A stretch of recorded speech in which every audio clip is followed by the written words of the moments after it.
Assalamualaikum warahmatullahi wabarakatuh. Ya, di bab pertama kita kali ini yaitu mengenai kode genetika. Jadi ini adalah materi yang akan kita pelajari ya, tentang dasar dari genetika, kemudian penentuan jenis kelamin serta fenomena yang diberikan dari pewarisan gen. Jadi apa sih ya yang berkaitan tentang genetika? Kalian pasti sering dengar ya tentang kromosom, gen, dan DNA.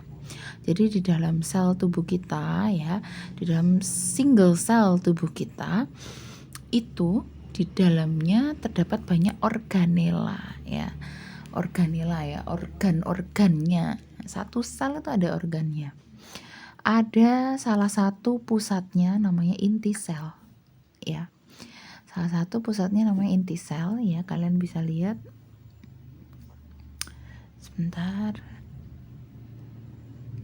Ya. Nih ya, di dalam inti sel itu terdapat 23 pasang kromosom. Ya. Seperti ini. Di situ ya karena inti sel fungsinya adalah mengatur semua aktivitas sel. Siapa sih yang mengatur? Yaitu gennya ya, DNA, gen, kromosom. Nah, kromosomnya ya di dalam inti sel ada kromosom. Lah kemudian di dalam kromosom itu kalian lihat ada beberapa penyusunnya adalah beberapa gen. Nah, kalian lihat seperti ini. Jadi dia disusun dari berbagai gen. Nah, gen ini disusun dari berbagai DNA. Nah, ini dia DNA ya, yang kalian sering lihat gambar-gambarnya. Nah, kemudian ini masih ada lagi DNA ini disusun oleh basa nukleotida. Nanti kita bahas ya di slide selanjutnya. Intinya kalian tahu gimana sih posisi kromosom, gen, dan DNA. Jadi yang paling kecil namanya basa nukleotida menyusun DNA menyusun kromosom, menyusun gen menyusun kromosom ada di dalam inti sel ya. Ya, jadi ini ya gambarannya ya, itu ya di dalam inti sel ada kromosom. Ntar ada panahnya. Di dalam inti sel ya, inti sel ada kromosom. Kromosom yaitu bagian dari inti sel yang tersusun atas berbagai asam nukleat atau DNA dan RNA ya, atau gen ya. Lah gen ini disusun oleh DNA disusun oleh basa nukleotida ya. Basa nukleotida saja, tapi ada kerangka-kerangkanya yaitu gugus fosfat ya, dan gulanya yaitu deoksiribosa. Kalau RNA ribosa. Ya, ini adalah DNA. Nah, jadi kromosom ya kalian bisa lihat bentuknya ya kurang lebih seperti ini. Tapi kromosom sendiri ada berbagai morfologi ya. Nah, kromosom itu besarnya sekitar 50 mikron ya, 12 sampai 50 mikron. Jadi lebih besar dari bakteri, panjangnya. Kalau bakteri misalnya Staphylococcus aureus itu sekitar 0,8 mikron ya. Jadi bakteri itu sangat kecil sekali. Kromosom masih cukup lebih besar ya. Kemudian kromosom memiliki bagian yaitu adalah yang tengah namanya sentromer. Kemudian ada long arm dan short arm. Ya. Tapi ada juga yang lengannya cuman satu. Ya, namanya telomer saja. Nah, kemudian ini kromosom itu ada klasifikasinya ya. Kalau panjangnya seperti ini, ada long arm dan short armnya itu kurang lebih mirip, itu namanya metasentrik. Namun jika long armnya kelihatan sekali lebih panjang, itu namanya submetasentrik. Dan kalau short armnya sangat pendek, itu dia termasuk akosentrik. Kemudian ada juga namanya telosentrik, dia sampai nggak ada sentromernya ya, sentromer, tidak ada short armnya ya. Ini sama ya, akrosentrik, kemudian metasentrik. Nah, kemudian di dalam kromosom manusia tadi kita sedikit singgung bahwa dia terdapat 23 pasang, yaitu pada sel tubuh. Nah, kalau pada sel kelamin, misal pada sel telur, pada sperma, itu di dalam satu sel itu terdapat berapa kromosom sih? Nah, kalau di dalam sel kelamin ya khusus, dia ada 23 buah namun tidak berpasangan. Makanya perlu cari pasangan. Nah, jadi sel tubuh itu disebut diploid atau 2N. Kalau sel kelamin itu disebut haploid atau N. Ya. Kemudian sebentar. Nah, gini. Nah, di dalam kromosom itu ada pembagian yaitu autosom dan gonosom.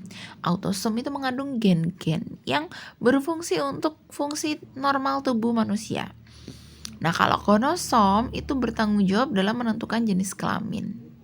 Loh, ini katanya di sel tubuh, Bu. Tapi kok ada gonosom? Ya, jadi intinya bahwa sel tubuh kita ya, misal ada sel di usus kita, itu ternyata ada autosom, ada gonosom, ada gen-gen yang menentukan jenis kelaminnya. Jadi kelihatan di situ ya. Nah, autosomnya di dalam sel tubuh itu ada 22 pasang. Kalau gonosomnya 1 pasang. Jadi totalnya kan 23 pasang. 22 pasang itu disebut juga 44 buah. Atau penulisannya 44A. Kalau ditulisnya 22 pasang, 22A ya. Seperti itu. Nah, kalau gonosom ya hanya ada 1 pasang ya. Dan salah satu yaitu XX untuk perempuan dan XY untuk laki-laki. Nah, karyotype-nya, cara penulisan untuk sel tubuh ya yaitu adalah 22A plus XX atau 22A plus XY ya kalau untuk laki-laki. Atau kalau cara menulisnya 44 berarti 44A, jadi A-nya 1 plus XX atau plus XY gitu. Nah, kemudian untuk sel kelamin ya, sel kelamin ada juga autosom, ada juga gonosom. Namun mereka tidak ada pasangan, ya udah nulisnya 22A saja. Tidak 22AA ya, 22A. Nah, gonosomnya 1 doang, X atau X juga atau Y ya untuk laki-laki. Jadi laki-laki bisa jadi X atau bisa jadi Y ya. Maksudnya gimana sih, Bu? Jadi kalian bisa bayangkan ya, misal sel sperma itu banyak banget. Sel sperma banyak banget. Sel ovum juga banyak banget. Kalau sel ovum, satu sel itu dia karyotype-nya adalah 22A plus X. Jadi dia ada 22 buah ditambah 22 buah autosom ditambah 1 buah gonosom. Kalau sel sperma ya, satu sperma itu loh Dek, kayak kecebong itu, ada yang membawa, ada yang 22A plus X, ada yang 22A plus Y. Nah, jadi beda-beda setiap selnya begitu. Next, jadi ini karyotype ya. Jadi karyotype adalah jika ya suatu kromosom dikelompokkan, diurutkan berdasarkan ukuran, terus morfologinya tadi ya, morfologinya dan sehingga bisa memberikan bentuk gambarannya. Nah, kita lihat nih, kita review lagi ya. Ternyata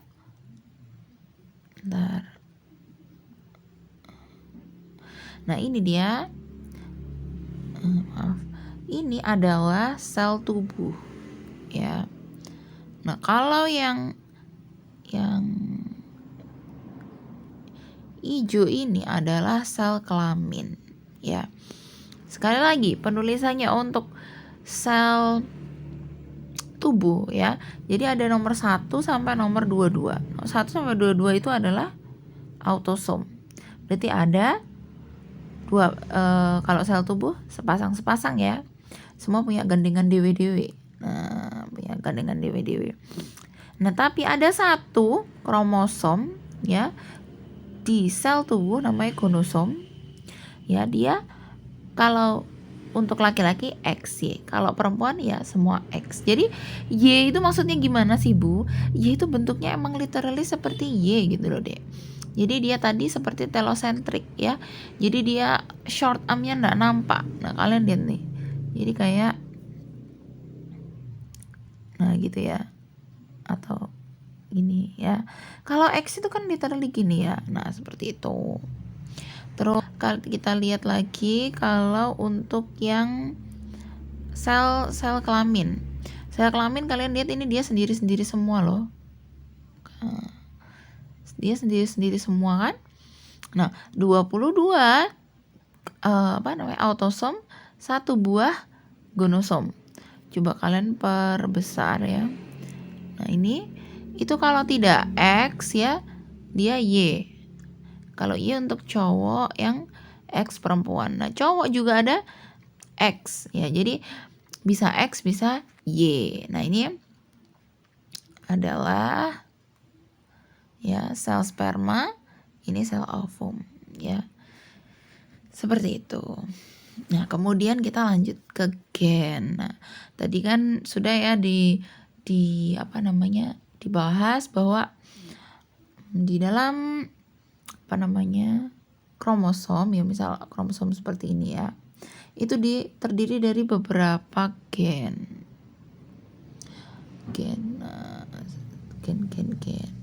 Ada lokus. Nah, ini namanya lokus ya. Lokus itu tempatnya gen, template-nya gen ya.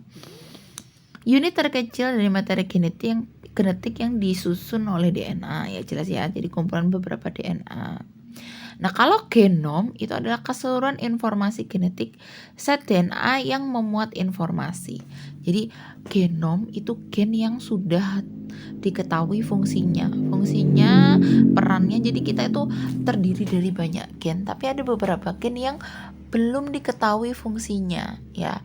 Contoh yang paling viral, yang paling baru ya, gen yang ditemukan yaitu gen RDRP pada virus SARS-CoV-2. Nah, dia yang jadi penanda bahwa ini adalah SARS-CoV-2, ini COVID, bukan SARS-CoV-1, bukan juga MERS, juga bukan SARS yang lain ya. Ini khasnya SARS-CoV-2 gitu. Jadi ini adalah genomnya adalah si gen RDRP ya. Nah, kemudian ada lagi namanya alel, yaitu pasangan gen yang terletak pada lokus yang sama pada kromosom homolog dengan tugas yang sama atau berlawanan untuk suatu sifat tertentu ya. Jadi itu di sini tuh kan ini ya, kalau kromosom dipisah ya. Kromosom dipisah kan jadi satu-satu gini ya. Satu. Nah, ini ada satu pasangan lokus yang sama ya. Aduh, gimana ya?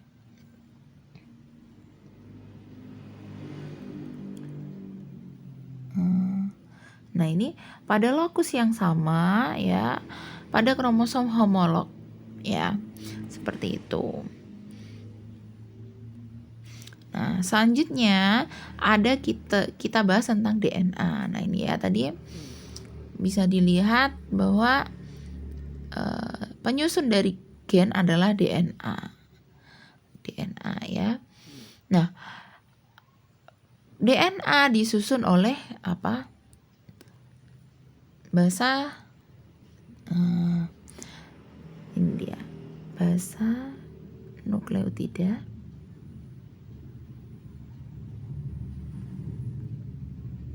yaitu ini ya. Ini ATGC ya, adenin, guanin, timin, dan sitosin ya. Dan juga ya, ini satu penyusunnya. Yang kedua, dia backbone tulang belakangnya adalah si fosfat. Nah, jadi P atau fosfat ya disingkatnya. fosfat. Kemudian ada lagi penyusunnya adalah gula. Gulanya apa? Deoksiribosa. Nah, seperti itu.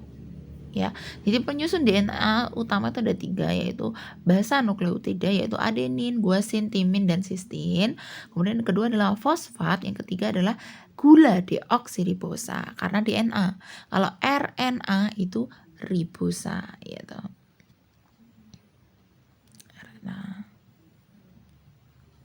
Jelas ya? Yuk kita lihat gambarannya ya, bahwa ini timernya masih jalan. Oh ya.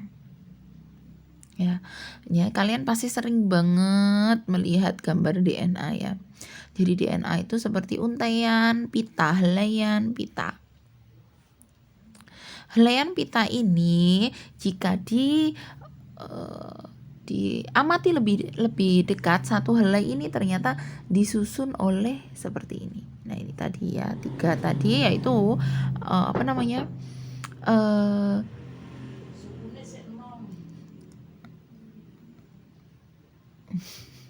nggak konsentrasi dipanggil ibu soalnya. Apa tadi? Basa nukleotida ya, A, T, G, C ya, seperti ini. Ini G dan C, ini C dan G, ini A dan T, T dan A, dan mereka itu selalu berpasangan. Kalau A pasangannya T, T pasangannya A, C pasangannya G, G pasangannya C, itu sudah berpasangan ya. Makanya dia punya sifat namanya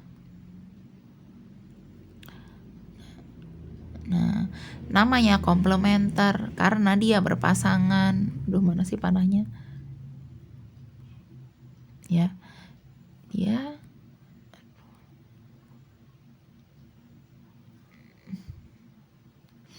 Dia komplementer ya. Jadi dia berpasangan A dengan T dan sebaliknya, G dan C dan sebaliknya. Dan A pasangan antara keduanya A, T, G, C ini diikat oleh suatu ikatan. Namanya ikatan hidrogen ya.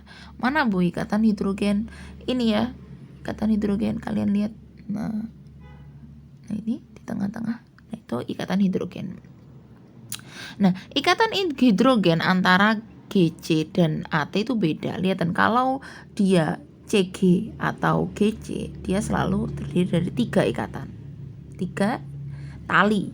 Nah, namun kalau dia A dan T, dia adalah 2 ikatan saja. Jadi ikatannya lebih kuat yang mana, Bu?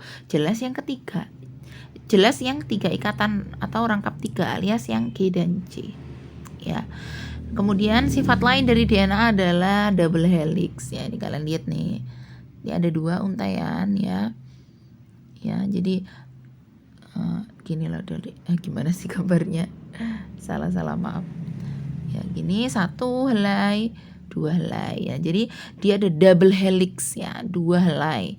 Kemudian dia bersifat antiparalel. Maksudnya gimana? Jadi dari ujung sini ini disebut 5 ke 3. Kalau dari ujung satunya 5 ke 3. Namun sebaliknya. Nah, ini kan berkebalikan toh. 53, 53. Jadi dia tuh, mereka itu antiparalel. Gitu loh, Dek. Ya, jadi gini, gambaran nih antiparalel tuh kayak gini, sebentar ya.